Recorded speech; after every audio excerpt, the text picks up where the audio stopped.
Masih lebih maha penyayang dan dia pula yang menentukan hidup dan mati. Aku berserah kepada Allah.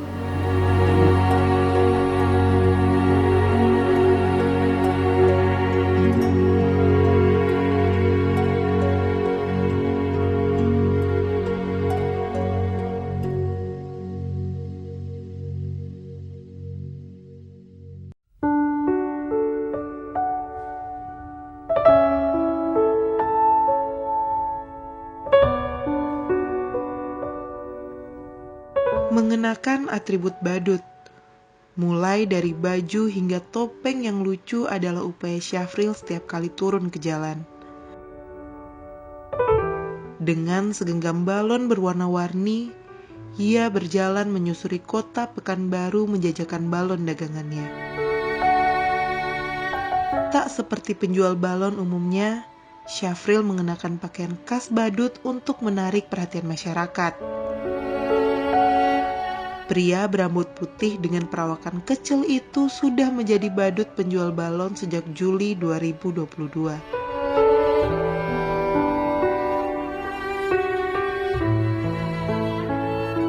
Badut ini sudah berapa lama, Pak? 4 bulan. 4 bulan. Terus untuk dalam satu hari ini berapa penghasilan biasanya, Pak, kalau kita jual balon ini, Pak? Kadang-kadang 100, kadang-kadang 80. Ya, gitu ya.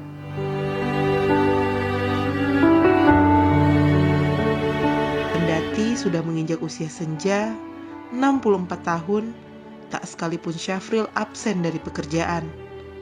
Meski tubuhnya kini tak lagi sekuat dan sesehat dulu.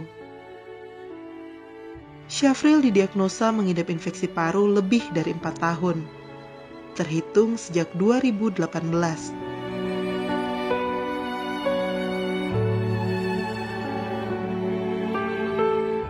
Bapak udah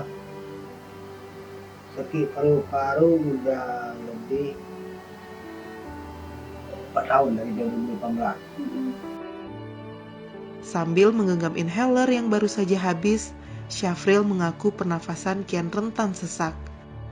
Terlebih lagi setiap harinya ia harus berjalan berpuluh-puluh kilometer, melewati jalanan yang penuh debu dan asap kendaraan.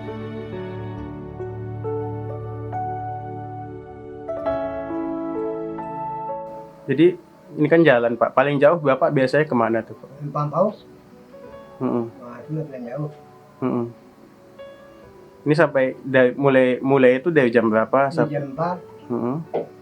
sampai jam 10. Mm-mm. Pulang. Mm. Kira-kira jam itulah nyampe ke rumah jam 11. Mm.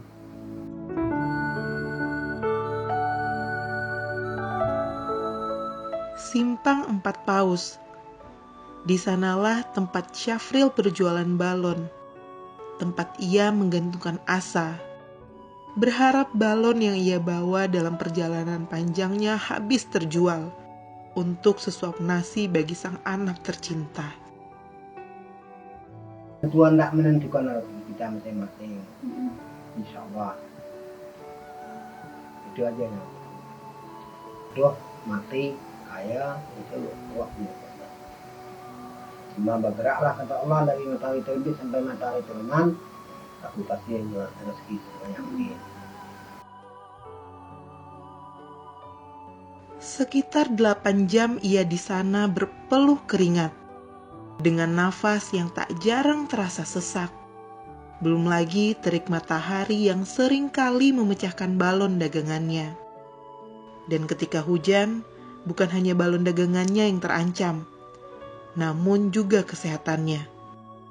Infeksi paru-paru yang ia derita membuat Syafril harus menghindari kondisi lembab karena dapat memicu sesak nafasnya semakin parah. Tidak di mana-mana kerja bagi-bagi yang berdebu. Saya kalau di luar udara kan berdebu ya. Ya kalau panas kali ya berdebu ya. Sesak, Pak. Kalau jalan jauh sesak, Pak. Sesak. Maka itu sempat duduk dulu ya, Pak ya. Dulu itu aku sempat duduk kan. Kalau berjalan juga aku kalau sesak mungkin merepotkan orang.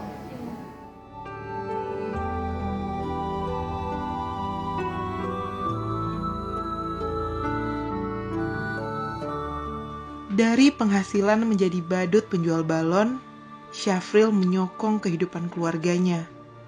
Seorang diri, ia merawat dan memenuhi kebutuhan kedua putra dan putrinya. Karena sang istri tercinta yang telah lebih dahulu meninggalkan mereka. Kendati memiliki penghasilan yang tak menentu, bahkan jauh dari cukup, Syafril selalu berupaya agar dapurnya tetap mengebul.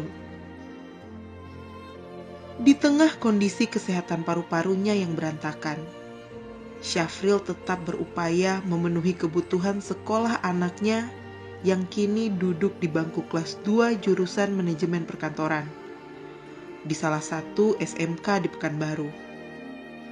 Ia tak ingin sekolah anaknya harus terhenti seperti beberapa waktu lalu karena kesulitan ekonomi. Dari sorotan matanya, ada kebutuhan penting yang harus dipenuhi. Menurut Syafril angkanya tidak sedikit. Mulai dari SPP hingga biaya magang yang harus dipenuhi. Agar sang anak tetap bersekolah dan tidak mengalami kesulitan sepertinya di masa depan. Menjadi badut penjual balon, ia lakukan untuk memenuhi tanggung jawabnya sebagai seorang ayah. Syafril memiliki keyakinan bahwa selalu ada jalan terbaik yang sudah dipersiapkan untuknya. Ia hanya bisa bersabar seraya berusaha setiap hari.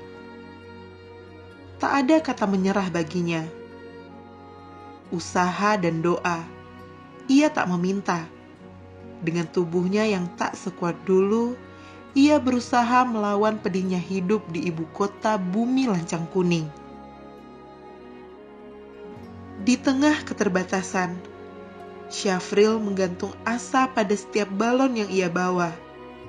Ia berharap ada anak yang menerbangkan asa berwujud balon warna-warni itu ke angkasa. Hingga kelak takdirnya akan berbahagia. Masih lebih maha penyayang dan dia pula yang menentukan hidupnya mati.